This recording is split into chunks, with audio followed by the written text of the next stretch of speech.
State of the Nation. Iniimbestigahan na ng Department of Education ang panenermo ng isang guro na lumabas pa sa live stream. Nag-viral ang panenermon kung saan nakapagbitaw ang guro ng mga salitang may diskriminasyon umano. May report si Ian Cruz. Hindi ako nag-board exam para lang hindi irespeto ng mga katulad niyong wala pa lamang nararating sa buhay. Viral ang live stream video na ito ng isang gurong pinapagalitan ang mga estudyanteng hindi raw siya ginagalang. Di na nga kayo matalino eh. Sama pa ng ugali. Naka-private na ang account ng nag-live pero nai-record ito ng ilang netizen. Ang kakapal ng mga mukha nyo! Galing squatter ng mararating sa buhay. I-establish natin if it was it during school hour, was it during the conduct of a class na nangyari yan at naka-live siya. Ang tanong ng marami, bakit galit na galit ang guro? Parang meron yatang nabanggit yung certain group of mag-aaral or students about personal issue about the teacher. So parang she was disappointed na may or frustrated na may ganung remark siyang narinig. Ayon sa Department of Education, kinausap na ng kanyang principal at Schools Division Superintendent ang nasabing guro. Inisyohan na rin siya ng show cause order ng kanilang regional director para magpaliwanag ukol sa nangyari sa loob ng 72 oras. Titiyakin ding mabibigyan ng psychosocial intervention ang mga estudyante na nakarinig ng masasakit na salita. Sabi naman ng ACT Teachers Party List, hindi tamang nagbitaw ng mga salitang may diskriminasyon ng guro. Taga Metro Manila raw ang guro na nagtuturo sa public high school. Kinakausap na rin siya ng mayor na nakakasakop sa kanya. Pupuntahan daw siya ng ACT NCR Union para malaman kung may kailangan siyang tulong. Stress ba siya or depressed ba siya?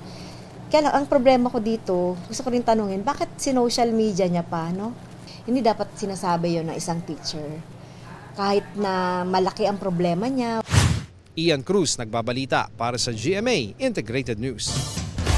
Hindi raw mga lotto winner ang umano'y sunod-sunod na tumama sa loto na ibinunyag sa Senado. Sabi ng PCSO, taga-kobra lang sila ng panalo ng mga lotto winner.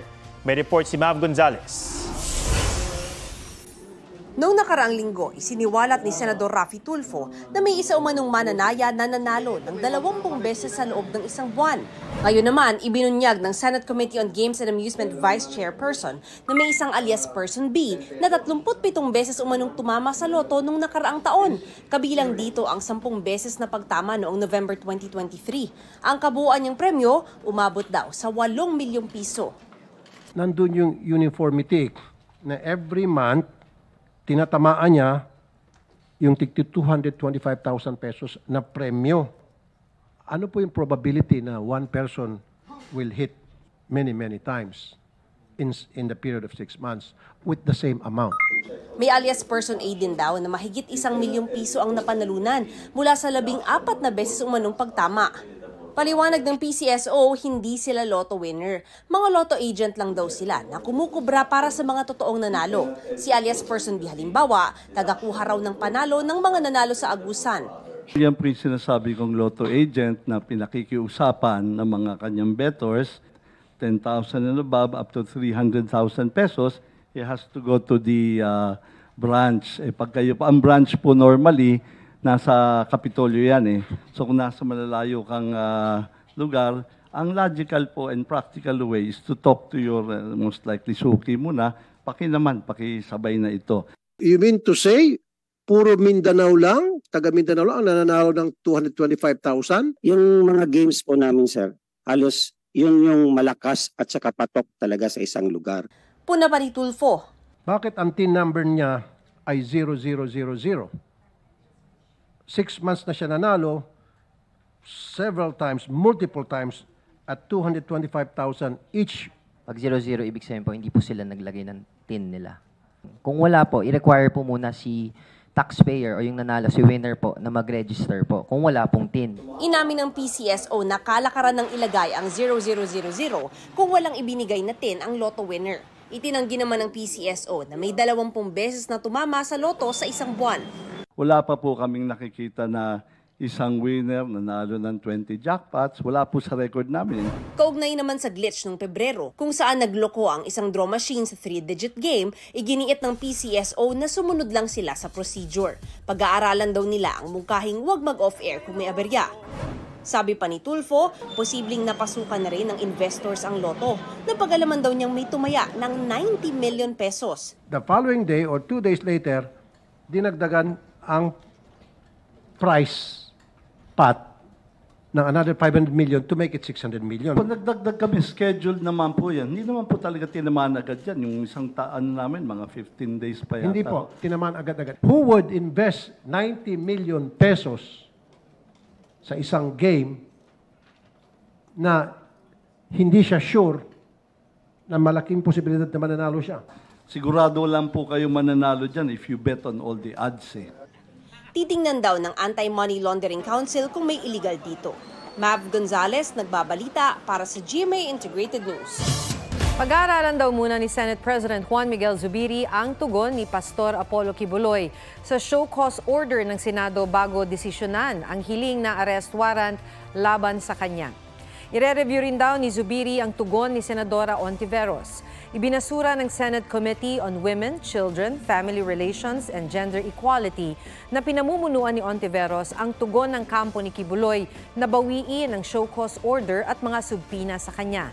Pag-aaralan naman daw kung ipapatawag si dating Pangulong Rodrigo Duterte na administrador ng Kingdom of Jesus Christ.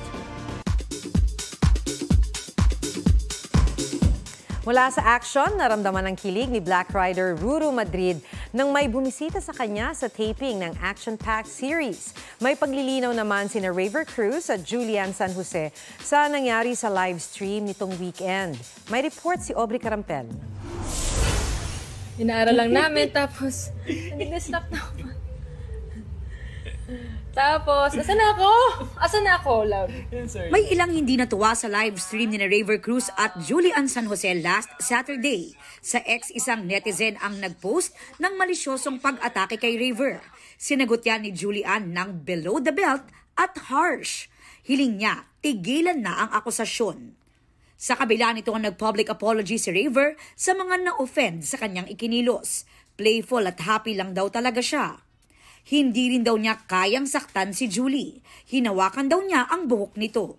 Lahat naman na nakakilala sa akin, ganun talaga ako. Pero aaminin ko, and gusto ko na rin humingi ng pasensya sa mga medyo nainis kasi extra hyper talaga ako that day. Ang dami ko iniisip, tapos hindi pa maganda yung pakiramdam ko, tapos na-stress talaga ako. Para malinaw lang din sa lahat na wala pong ganong klaseng, wala pong ganon. Yeah. Wala sila tinira sa palangga! Lahat pinatay nila! Sisimulan na ni Elias Guerrero o Black Rider ang paghingi ng hustisya sa walang awang pagpatay sa kanyang mga kaibigan at mahal sa buhay. Eksklusibong ipinasilip sa GMA Integrated News ang set at ang paghahanda ni Ruru sa maaaksyong eksena. Pero maya-maya lang. Mali yung ginawa ko. Uy! Direct may bisita.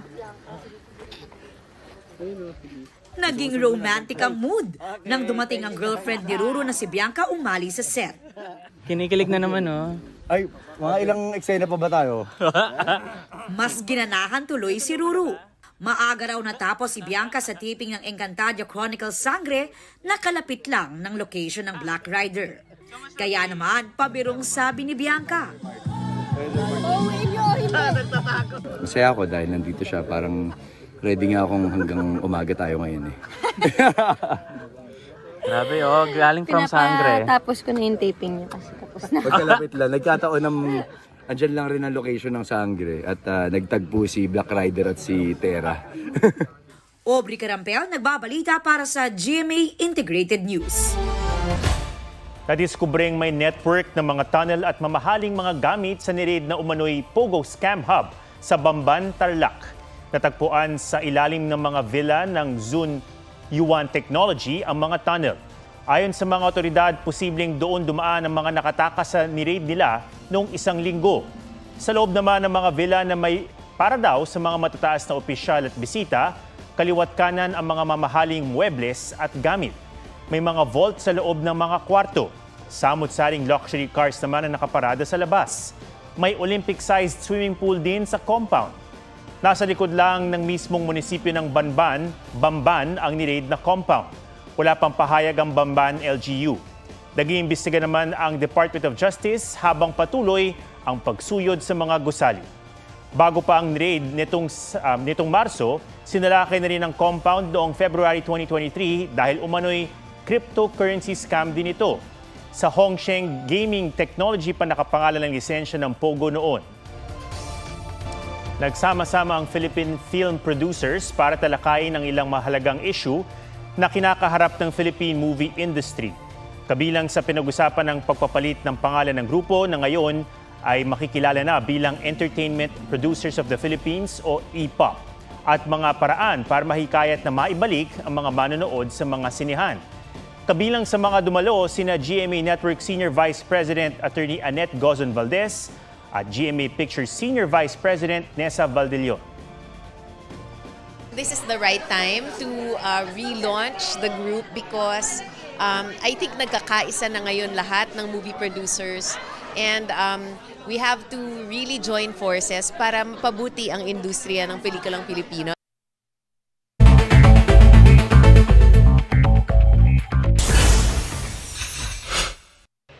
DILG nagpadala ng task force sa Bohol para imbestigahan ang mga opisyal at pribadong individual kaugnay ng pagtatayo ng resort sa Chocolate Hills. Hindi naman daw minamasama ng Bohol LGU ang investigasyon. Bukod sa resort sa Chocolate Hills, pinag-aaralan daw ng DENR ang iba pang istrukturang itinayo sa mga protected areas.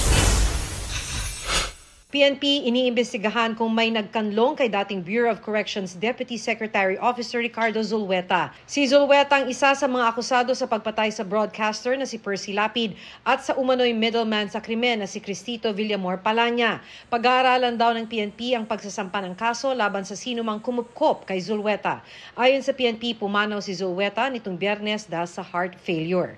Nauna nang nanawagan ang kapatid ni Lapid na magsagawa ng independent autopsy sa labi ni Zulueta.